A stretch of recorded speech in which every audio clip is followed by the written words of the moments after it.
Hello, I'm super excited to do art with you today. My name is Shane, and we have with us, Storm, hello. hey, Storm is a new member of Guerrilla Poets, and she's also interning with us this year, and we're super excited to have her. So today, the topic is important moments in our life and how do they affect us? How did they bring things out of us that were already there, just waiting to be uncovered? And what did they create in us that wasn't there before?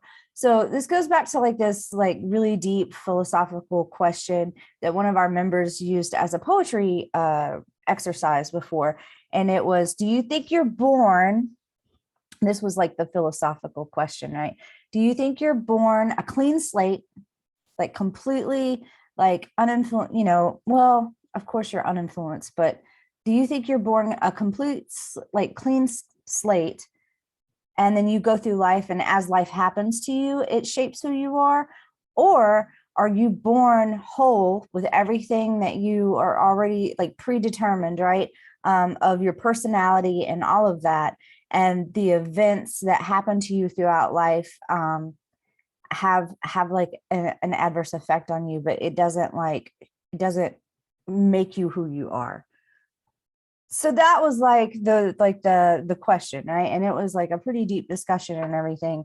And it's so this is kind of like coming off of that of, okay, these important events happen to us, and how much did they shape who we are, and how much just actually kicked in something that was already inside of us to come out. And it's, no one has like the answer, right? And maybe it's not an all or nothing answer where it's like, oh, it's all one way or it's all the other.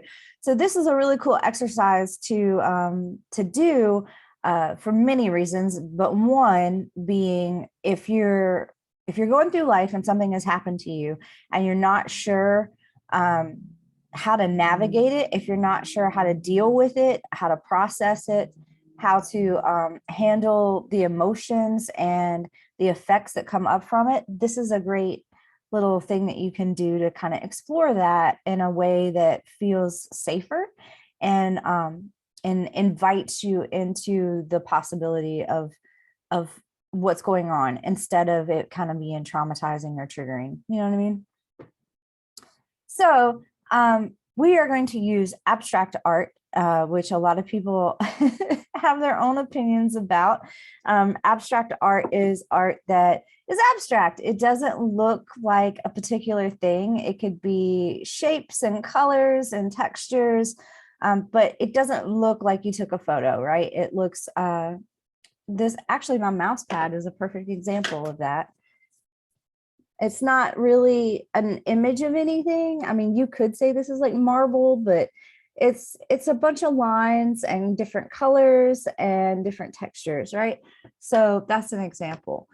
So we're going to be doing that today, but we're going to be focusing on those important moments in our life. So this is also a great exercise for when you want to create some art, but you're not sure what to create. And so you're just staring at the blank page and you're like, oh God, maybe this was a mistake. Maybe I should not do this. Maybe this is not for me, right? This will give you a place to start so that you can start doing some doodles and start putting some marks on the paper and go from there and explore. So when we say self-expression and art, like how do you express yourself? You could just sit down and start, with an image, but if you're more intentional with your mark making and you're more intentional with what colors you choose, then you get a really deeper experience when it comes to the creating of the art. When it comes to creating the art itself, you get to have like a deeper experience and a direction. So that way, when you're done with the piece, if you want to put that piece in a gallery, or if you want to put it on your social media and sell it, which I highly suggest y'all try to do because it's possible, I do it all the time, you will have an explanation for it, because if you can explain it, you can sell it. So if you say, hey, these colors, I chose these colors for these reasons, This is why I used a really thick line instead of like a thin line and in one part of the paper, right? If you can explain it, then people have more options to have an emotional connection with that piece, and that way they'll want to support you and buy it and have it in their home or wherever, you know. So that's another plus for this exercise, and it's a really easy exercise. It's also really fun. It's a great one to do when you're bored as well, or if you're stressed out. It's a great like anxiety reducer. So it's just got benefits on benefits on benefits. So let's get into it. I'm going to show you how to do this. All you need today is watercolor set, which you should have. If you are out, you know, let us know and we'll send you some. Also, these watercolor sets are super cheap. They're at Michael's for $5. We do not use the expensive ones because we don't need to. Okay, not everything has to be the high-end dollar amount, you know. These work really well. And a Sharpie. You're going to need a Sharpie. People have asked why Sharpies, why permanent markers, right? Other than regular markers. And the reason is because regular markers will bleed with the water, but Sharpies will not. Yeah, because of the permanent ink. So that's why we use Sharpies, and we start with Sharpies. So I'm gonna grab my Sharpie, and y'all should have Sharpies too. If you don't, again, let us know. We'll get you some. And here's what you're gonna do. You're going to think of important moments of your life, at least 3. Okay. So, and don't get into this like comparison game where it's like, oh, this thing happened, but I don't know how significant it was. Meaning like, I don't know how important it was to me. Listen, if the most exciting thing that ever happened to you was you stubbing your toe, that's all right. You know, put that down. We're going to say, hey, that was an important event because I learned not to walk in this area of the kitchen just willy-nilly, like I ain't gonna hurt myself anymore, right? So whatever your important moments are, that's okay. But think of at least 3. All right. So I'm going to do 4. I'm going to do 4. So I'm going to try to think of 4. And I'm way older than y'all, so I've got way more things that have happened to me.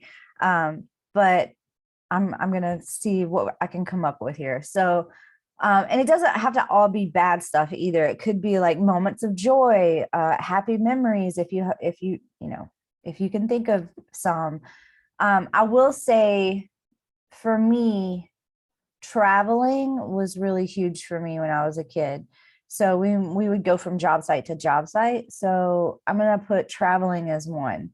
And yeah. And that was a good thing. Like some people think, oh, unstable environment, going, constantly moving. But for me, it was exciting, because I got to, if I didn't like a place, it was like, cool, I'm out anyway. Haha, like, so it was like really free for me. But I think it's because even as a baby, that was a constant in my life, was travel. It was like we were moving from one place to the other. So it became more of a lifestyle instead of a disturbance, if that makes any sense. Yeah. So that's one for me. Storm, what would be one for you while I'm thinking on my second one? I think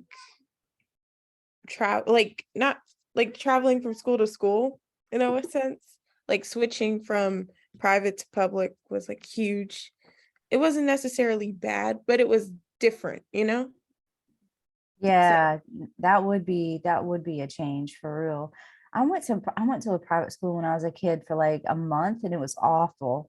It was they were like, imagine being in a school full of like where all the teachers were Karens. Yeah. That was my parents were like, heck no, get her out. It was like a hostage situation. It was like, Bleak, if you need help, Yeah. They got me out. But it was really short. It was like only a month, and I was only there a month and still got in trouble. How How does it happen? Yeah. So that would be pretty huge. That would be a big one. Okay, so all right, travel. Let's see. Oh, well, okay. So if travel is one, then when we stopped traveling, which is my mom had to come here to North Carolina to take care of her parents. So my mom becoming a caregiver. That's two for me. Okay. You got another one, Storm? Um, let's see. Uh, well, oh yeah, like when my grandparents moved to Florida, that was a really, really big one because like now I have like a different place to go for like the summer because everybody used to be up north and I didn't really like the north like that. But for them to like go to Florida was like huge because I was like, oh, I get to go somewhere that's like nice and warm and still in the south, sort of. You know what? Like Florida is like that is like the iconic like old people retire there like Yeah, state. Like eventually Florida is just going to become nothing but like old people. And it's like it's like it's great though. Like it's really pretty. Like they know how to keep it clean in Palm Beach specifically. But yeah, that's cool. I might have to go check out Florida. yeah, Uh, yeah, that would be a big moment too, because you got access right to a new location, a new place, right. and it's a benefit for your grandparents, so that's good. Um, all right, I'm gonna lay a heavy one. I'm gonna lay it, but it did affect me hugely. So when my dad died, that definitely shook me up. And oh, fourth would be I'm gonna say meeting Daniel because Daniel is my partner, and Daniel got me to actually have like a work-life balance. So at the time before I met Daniel, I was just going, going, going, going, going, going, going. I was like hustle, hustle, hustle, hustle, like huge into that. And I was like, it wasn't good for me. It was like, but at one point I even ended up in the hospital because I was like pushing myself too hard. Um, but when I met Daniel, we started going on trips together and stuff like that. And I was like, oh wait, I can be happy. Like I can work and still be happy. This is great. So I would say that's my fourth, because that was a really positive influence on my life that happened. So that's my four. Storm, do you have one more you can use? Um, trying to think. Uh, yeah, like having like younger siblings, as you could hear in the back. Um, just like having the responsibility of being like the oldest. That was I don't know, it wasn't like a shift, huge shift, but it's just like one of those things like that other people don't get to experience. So it's really important to me because, seeing life from like different perspectives is important to me. And to be like the at the, I don't know, the oldest stage of the family is weird, but it's different from being like a middle child. Yeah, totally. That's a workshop to explore too. Is like the different positions within siblings. Yeah. I might need to do that for real. All right. So we have our pivotal moments, right? We have our important moments that had some sort of effect on us, right? So let's explore them. So I am going to switch over and pin. I'm going to spotlight the art camera, and all this is my cell phone, y'all, on some PVC pipe. That's all that is. So what we're going to do is we're going to take our moments. So I have four of them, right? I have four. And because I have four, I'm going to separate my paper into four sections. Okay. And you can do this however you want. So in art, a line does not have to be a straight line across. It can also be like curved, it can be looped, however you want to do it. So for me, I really like diagonal lines a lot, which is like lines that go from like a top of the paper on the left to like the bottom on the right.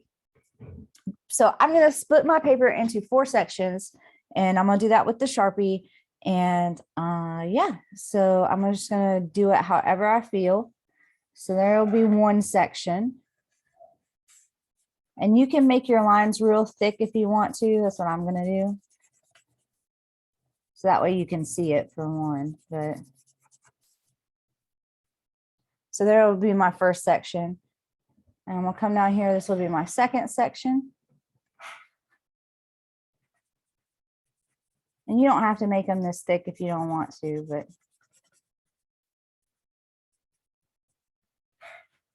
So there I got 1, 2, and then 3. So I just need to split this again. So I'm gonna go this way. So I kind of have like this, I don't know, it kind of looks like a weaving, you know, if you've ever seen like basket weaving and stuff like that, it kind of looks like that to me. No, it totally, for me, it looked like some type of broken mirror glass. Ooh, yeah, it could, yeah, I see that. Like when I'm looking at it on the screen, that's what's so cool about this too. Like when I look at it in like paper, like from my angle, it looks like what it looks like to me is like paper on top of paper. But when I look at it on the screen, it looks like stained glass. Yeah. Which is cool. So we got 4 sections here, 1, 2, 3, 4.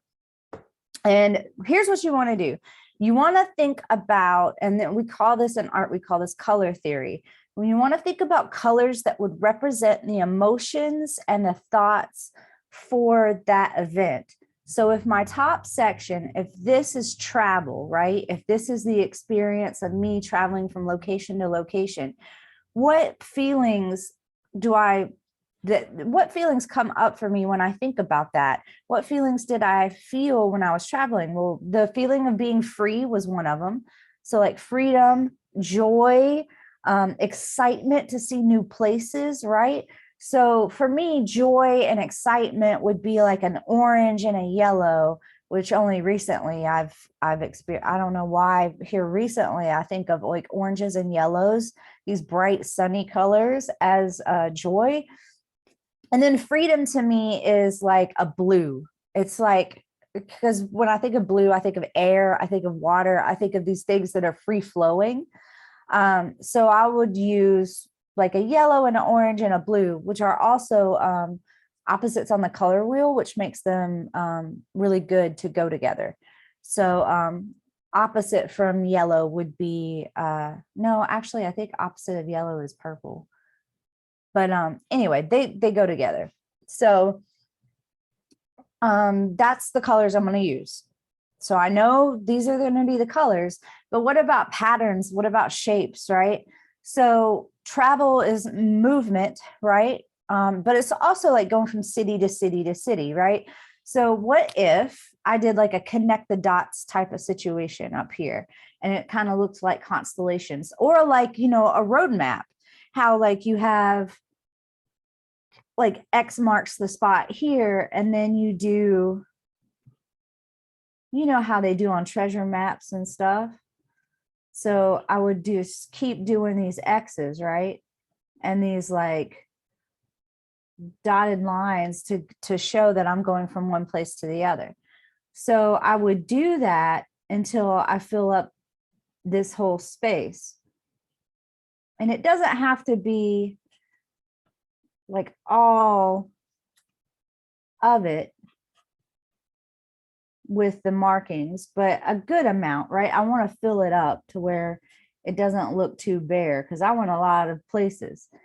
So now that I have my little pattern up here, maybe you know, if you do this and you think, it's still a little bare, it's still a little open, what you can do is you can follow your lines and just trace them. So I'm going to do that to kind of give me some more patterns. I'm just going to trace what lines I already have. And then it even looks even more like a road. So this is like a really simple trick you can do if you feel like your paper is a little bare and it just needs a little something extra. You can always do this. And it helps bring it out too. All right, there we go. So I have got my first top pattern, and that's going to represent my travel, right? So you want to do the Sharpie first and then do your watercolor on top of it. So that's the first section. And then the second section I had said was my mom taking care of her parents, right? So my grandparents. And that's when the traveling just halted. So imagine like growing up your entire life, going from place to place, and then all of a sudden everything just stops. So for me, and this is gonna be a little dramatic, y'all, but for me, it felt very much like a prison. So I'm gonna do some bars. I'm gonna do some stripes. And as you can see, like you're already starting to get some like really cool patterns, and people love these, y'all. I mean, I get why. It's because you could tell there's definitely a story in these. But people love like the different patterns and the different colors um, of these art pieces. So if you want to do something that has the potential to sell, this would be one of them. I'm just letting you know. Yeah, this is so cool because like from where I'm looking, it looks like there's just a bunch of cells Yeah, just kind of walking down the line. yeah. So that would be my second pattern. And I might even, again, it looks like, oh, well, I could still take this a step further. So if I'm trapped, what am I trapped from? What I'm being kept out of travel, right? I'm being kept out of freedom. So I think what I'm going to do is I'm going to do a road behind these bars.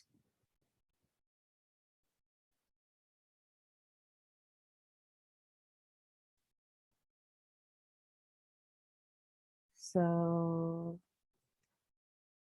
I'm going to do like a sneaky road.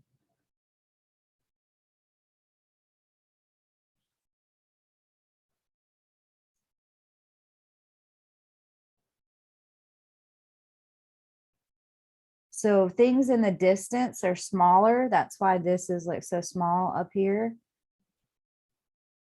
So keep that in mind too, if you ever want to do some perspective. That the further in the distance it is, the smaller and the fainter it's going to get. Like, in video games where there's something in the distance, they have it looking really faint. I always love to give that as an example because it's in open world games, it's really like that. You can really tell that they've made things in the distance really faint.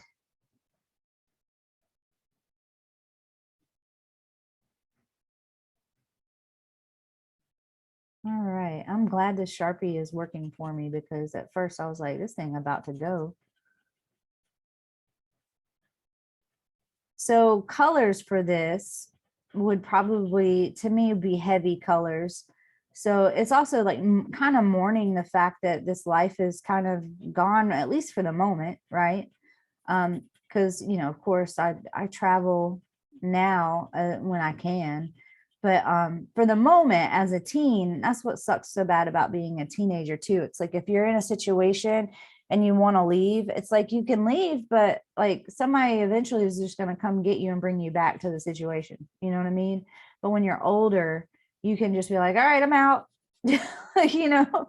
Um, so at the time, it felt very, very confining, especially when I had not lived a life like that before. And I got it. I wasn't upset per se at my mom or anything for it. I mean, she had to take care of them, but for me it was rough. All right. So there's section 2. My colors are probably going to be heavy, sad colors. So maybe grays, blacks, maybe there's some storm clouds over here. So some sad colors, like, oh no, we're not traveling anymore. And then my third, that was a heavy one too. So that was my dad dying. That was really rough on me. It was really heavy. I was not okay. I kind of spiraled out of control. Ooh, so maybe I do a spiral, right? So maybe, ooh, you know what? What if the middle of the spiral is a scream?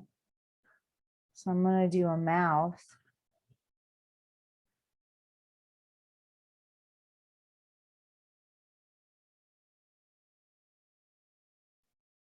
And then I'm gonna do a spiral out.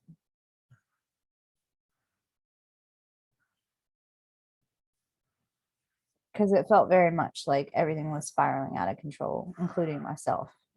So that would be that. That's pretty easy.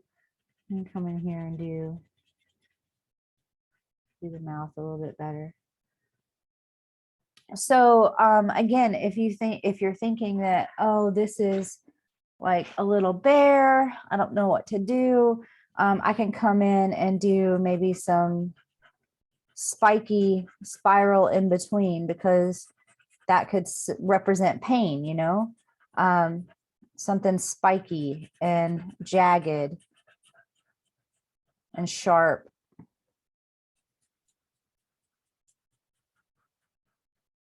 Especially if it's a scream. So maybe like it's also a frequency, you know. The cool thing about this is like you don't have to overthink it, you know. All right. And that will be that section. And then the last one was meeting Daniel. And that was, you know, finding a balance in life, finding that I could have joy. So to me, maybe that's blooming, right? Something opening up, possibility opening up. So maybe that's flowers. So an easy way to do a rose, y'all, is you just draw number 6 and then you just start your petals like that. It's just like you just connect it with a squiggly line and then you just keep doing that. See how easy that is? It's like, what? And you're like, yeah. So that's how you could do an easy flower or a rose. So I'm going to do some roses here. Storm, what would you think now that you've seen kind of what's possible? What would you think you would do for one of your sections when it comes to like shapes and colors? I think I would use rectangles for the triangle part. I think I would stick with the same concept of drawing jagged lines and thick lines. And I think I would start off with the whole switching from public school to private school. I mean, private school to public school. I'd probably start with some doors, because Ooh, like it was from like 3rd grade to 4th grade, so it's just kind of like a move down the hallway type situation. right. And so I think that would be like, I would start off with the door, but like, I don't know, add some details to the door. That's pretty cool. I like that. I didn't even think about the possibility of like a door. And that's what else is really cool about this is if you have like someone that has like similar experiences, um, you could like see how like 2 people express it differently, you know, which is really cool to see.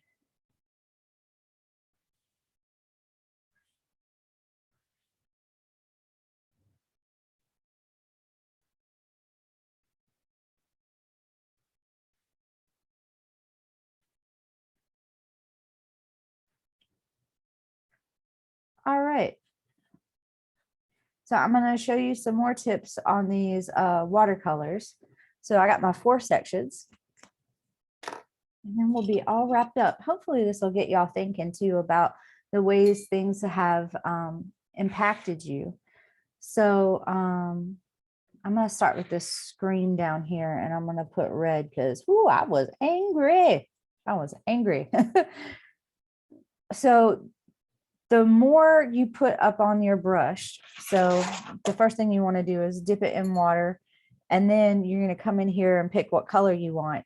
And if you really dig in here like this, get it to where like you can really see it on the paintbrush, the color, it's going to be darker. So that's with me like really digging it on there, right? Let me go ahead and use what paint I got here. Also, if you want to fade this out, a way to do that is to take water on your brush and then push and pull like that, and it'll spread that out, but you can see it'll fade a little bit, you know. So the more water you use, the fainter it is, the less water, the stronger. So let's say I want to incorporate uh purple into that. So I would go and get some purple on my brush, and I would come in, and what I'm doing with the motion I'm doing with the brush is like putting it on there and then pushing it in small circles like that.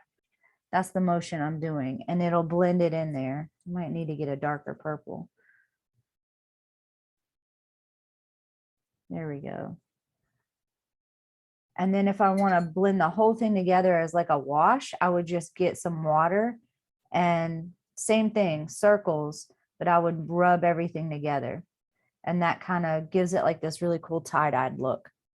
So that's what you would do with the watercolors. Or you can color it in like a coloring book as well.